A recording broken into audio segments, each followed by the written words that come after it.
So by way of introduction to my analysis of Eritrean writer Abu Bakr Khal's novel African Titanics, initially written in Arabic in 2008 and later translated into English, I would like to delve into a more recent catastrophe involving asylum seekers crossing the Mediterranean Sea in 2023.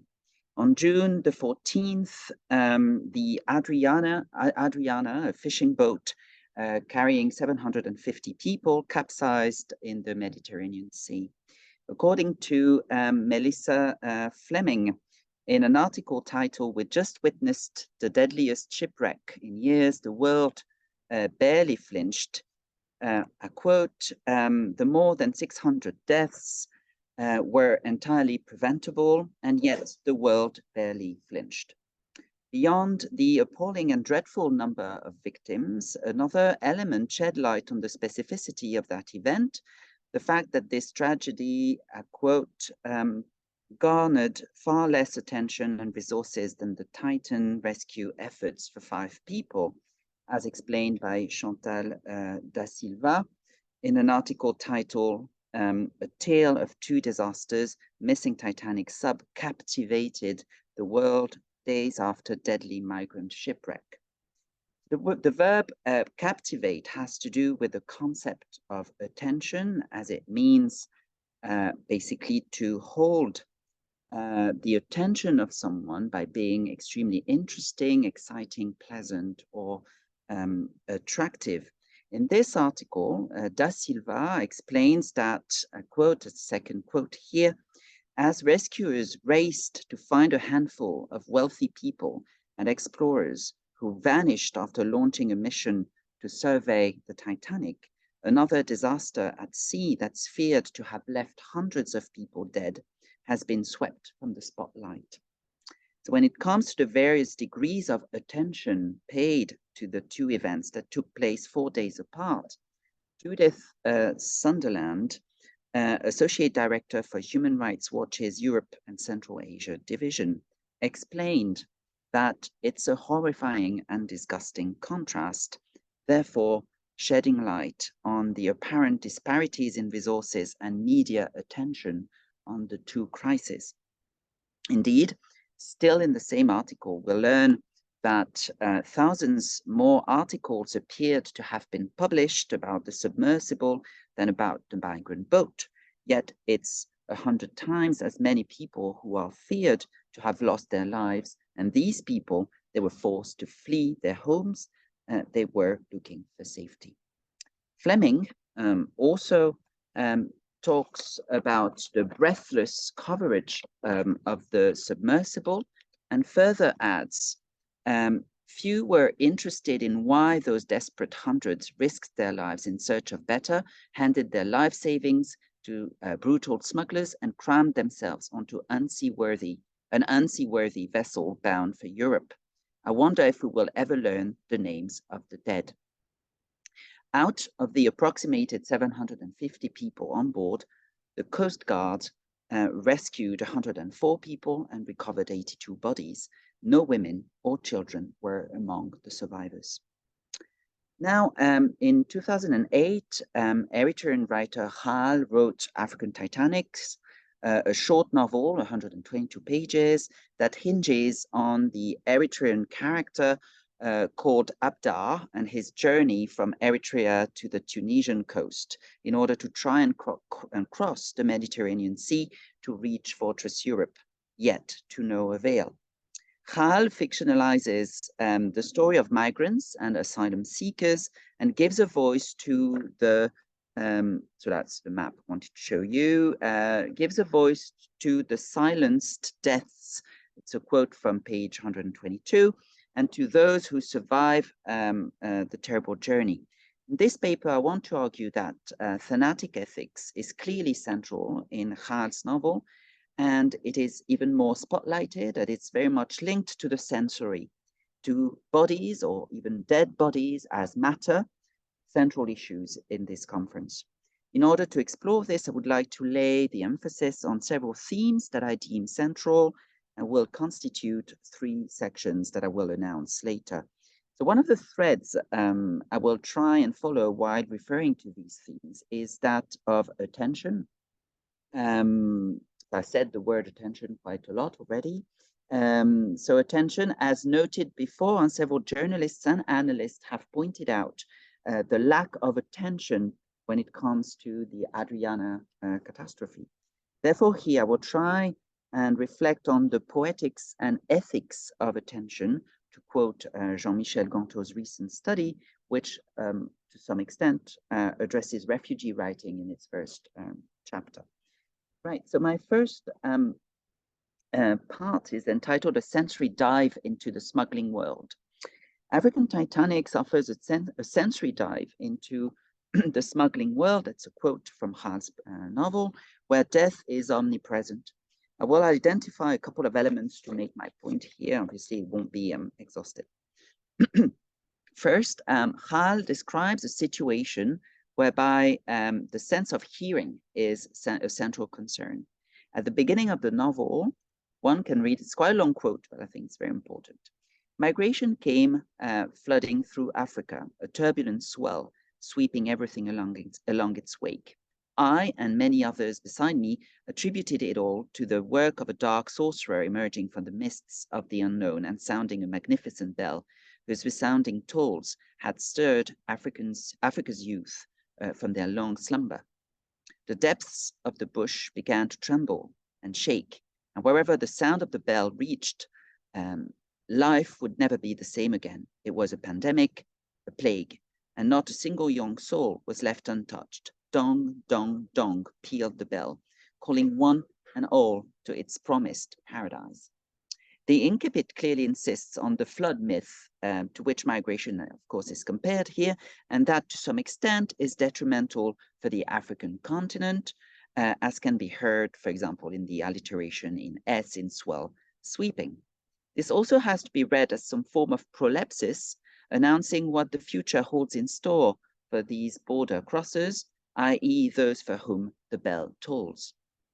What I'm also interested in here is the reference to this bell that keeps pealing, as can be read and possibly heard through the onomatopoeia dong, dong, dong. Therefore, the African youth's attention keeps being called upon in order for them to reach a promised paradise, a paradis du Nord, to quote Cameroonian writer Jean-Roger Essomba's 1996 novel. To some extent, one can say that the reader's attention is also called upon, something we will see later on. The reference to paradise here is ironic to the extreme, as what follows in the novel is a sensory dive not into paradise, but into hell, into liquid hell, as the text says, as one of the characters explains later in a sort of oxymoric way when describing the Mediterranean Sea. Also worthy of note in this quotation is the comparison of the African youth's willingness to reach Europe to a pandemic or a plague. Later on, the main character refers to a need to cure Africans of the migration bug. The sensory here, particularly hearing in this quotation, before the long quotation, is perceptible at the level of the diegesis, but the bell can also be interpreted as a wake-up call for the reader who needs to pay attention to larger-than-life situations. The sensory dive into the smuggling world is achieved through various depictions of the main character's excruciating pain in his foot that leads his fellow migrants to nickname him Limps a Lot, as though pain was the most defining part of his new identity as a migrant, a sort of metonymy here. Descriptions of the crossing of the Mediterranean Sea with a reference to the latter as a pool of poison, of the crossing of the desert, described as wide oceans of desert sand. So this wide oceans of desert sand is an interesting image that mixes water and desert in order for the reader possibly to imagine what these people on the move experience. So I believe the latter example is part of what I will call, alongside Jean-Michel Ganteau, a poetics of attention. have chosen a passage that I think encapsulates what I'm trying to demonstrate here. It's quite long, but I think it's really worth taking a look at it. It's to give you the context, it's in chapter 3, when the main character and some of his fellow travelers drive across the Sudanese desert with a smuggler. They are chased by a local militia and get lost while trying to escape from them. And the passage reads, "Morale was low. We were lost, thirsty, and worn down by the desert's constant unpredictability. The blazing sun glared impassively down on us, and vermin scurried and slithered across the sands. Our water had run out, and our noses and mouths had transformed into sand-filled caves. The last drops of water, as hot as though they had been poured from a boiling kettle, trickled down my parched throat. People were dropping like flies. Asgedom Mesfin, another young Eritrean, was hovering between life and death. Teras diligently cleaned the sand from his mouth as he lay unconscious, his head resting on her lap. Pushing her finger through his lips, she unclogged it of sand before leaning over him and transferring her saliva into his mouth. And the next morning, as she poured a large mouthful of urine into the sandy cave of his mouth, he regained consciousness, the burning, salty sting of the liquid flowing brutally down his swollen throat." So I believe here the narrative voice resorts to the device of what I would call hypotyposis, which according to, because I know some people are not literary people here, so to quote Pierre Fontanier in Figure du Discours, it's a figure of speech that paints things so vividly and energetically that it puts them in front of our eyes, as it were, and turns a story or description into an image, a picture, or even a living thing. So there's a lot to be said about this quotation. For example, to go back to it, for example, the limbo state between life and death for these border crossers, a physical state that mirrors a more metaphorical one, once and if they reach Europe. Also at stake is a form of care, as an example of a tension among asylum seekers. Also worthy of note is the vivid image of death by drowning, not in water, but in sand, the latter literally clogging their mouths. More interesting even is their depiction as vulnerable, bare lives, to quote Agamben, where the biological is given priority over the way a life is lived. To quote Ganto in another context, and he's talking about another novel that was that is part of this refugee writing. It's called The Other Hand, and he's talking about this novel and says, what the novel, The Other Hand, efficiently does is alert us to the invisible ubiquity of frontiers that escape perception, choosing to flaunt the invisible and to make the immaterial tangible. For indeed, Gaal's novel depicts violent borders and the dreadful impact of border crossing, which includes the crossing of deserts and sea crossing on unseaworthy boats provided by violent smugglers. These violent borders are made visible, and what is deemed immaterial for Western readers, for example, is made tangible through vivid descriptions. Since what Jago Morrison called the turn to precarity in 21st century fiction, some authors, and that includes Gaal, have relied on point of view and voice so as to develop the reader's affects. This is partly achieved through the use of the aforementioned senses as a narrative strategy. Also worthy of note is a meta-textual comment that appears at the beginning of the text, where a character called Maluk tells a tale that left the main character reeling, captivated. The use of Maluk's tale that left Abdar reeling, captivated, is very central. These two adjectives can also be understood as the expected effect the reading of Gaal's African Titanics can have on the reader, i.e. catching their attention regarding the ungrievable or grievable lives, to quote Butler, the novel depicts. Now, the second part is entitled, You're Not Really Going to Listen, No One Listens. You're not really going to hear, no one hears. You're not really going to care, no one cares. ungrievable lives, and the poetics and ethics of attention in attention. So I want to start this section with a very specific passage. First of all, you know, the quote is taken from Refugee Tales. We'll have the opportunity to talk about this if you have questions, but I found this quite interesting, especially because it focuses on senses. So here I want to focus on this passage from Gaal's novel. So to give you once again a bit more context, so once the asylum seekers arrive at the Tunisian coast, they aim at crossing the sea. The unseaworthy boat that the main character and the various surviving people he met on his way to the Tunisian coast is about to capsize when they manage to spot an oil tanker whose crew stares and laughs at them without even trying to help them, clearly showing a lack of attention, of humanity, of care, and consideration. And I want to shy away from the term empathy here, because maybe we'll have opportunity to talk about this, but I don't think the goal is to develop empathy here. So in order to try and catch the crew's attention, the migrants first decide to throw a corpse off board. That's the passage. They scanned the horizon, and after nearly an hour, a massive oil tanker hove into view.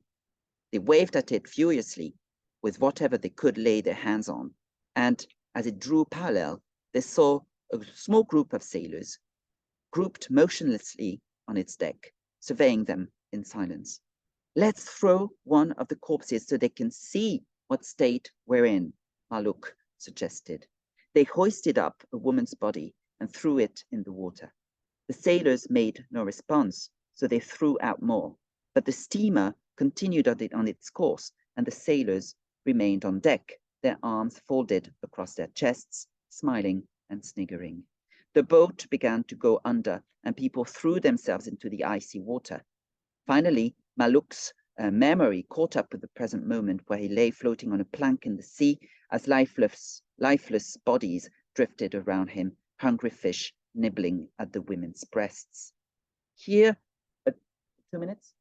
3 minutes? Okay, should be fine. Yeah, thank you. So here, attention is central in the same way as the quotation, the title of the section is taken from The Fisherman's Tale in Refugee Tales.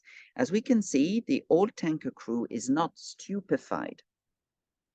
Marielle Massé, in her work, uses the term, in French term, sidéré, and the crew does not show any consideration. Massé uses the verb considérer, consider, in the title of her book. So they don't show any consideration towards the asylum seekers, even when, as some sort of hopeless and last resort, they decide to throw corpses off board to trigger a humane reaction, that of saving them. So let's throw one of the corpses so they can see what state we're in.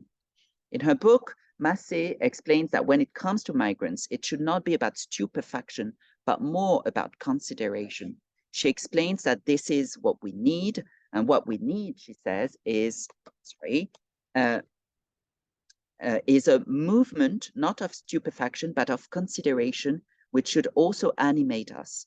Consideration, that is to say, of observation, attention, thoughtfulness, respect, esteem, and consequently of the reopening of a relationship, a closeness, a possibility, or what Jean-Michel Ganteau calls an ethical disposition to attend to the other.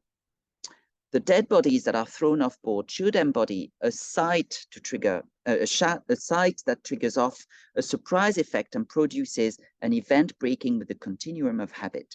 Yet when we see that nobody reacts on the old tankers, on the old tanker, one cannot but think about a lack of attention and care. This is at the diegetic level, but it should be read as a more general reflection on the lack of care or attention towards migrants more generally. The old tanker's crew literally cannot be moved, just like many people seem incapable of being moved by shipwrecks, while they were moved probably by Leonardo DiCaprio, clung to a wooden plank in James Cameron's movie, while Céline Dion was singing "My Heart Will Go On." To quote Ganteau once again, attention's main effect is one of interruption. The reader might be interrupted in their reading, which can lead to a form of attention to these tragic events.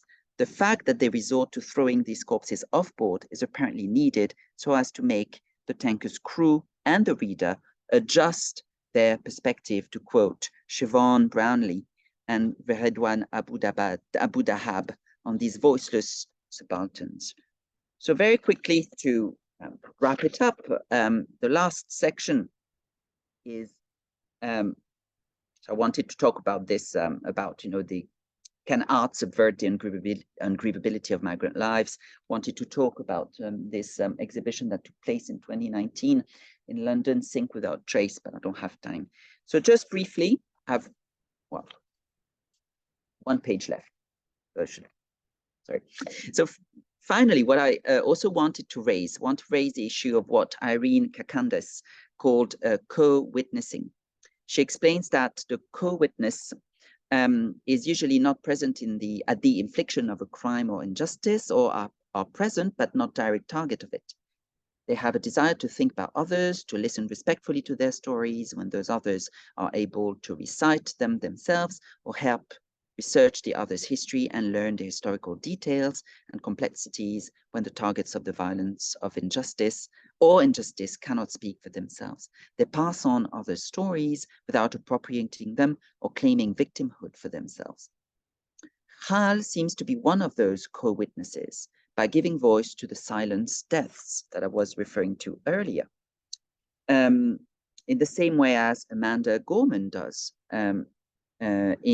in memory of those still in water, where she writes, "The purpose of an elegy is to mourn the dead, but I also recognize it as a chance to move the living, to mobilize us to care in every meaning of the word, to look into the wreckage and piece by broken piece, find something much like ourselves. By looking into the wreckage and the conditions leading to this wreckage, one will be able to find, as is the case in Hal's novel, a letter written by an asylum seeker or inscriptions on the wall of a hideout where they have been kept starving for days before crossing the sea. This has to be considered as historical social co-witnessing, one of Kakandas's subcategories linked to a form of care. And I'd like to finish with Gorman's words once again. She writes, "By writing an elegy through the words of history, I hope to unearth or unwater the dead from beneath a mass of waves. What also needs to be unwatered and unearthed is their trace of the world. And I believe this is, alongside visual artists and other writers, what Hal succeeds in achieving and archiving to make the voiceless, the voice of the voiceless re-emerge." Thank you.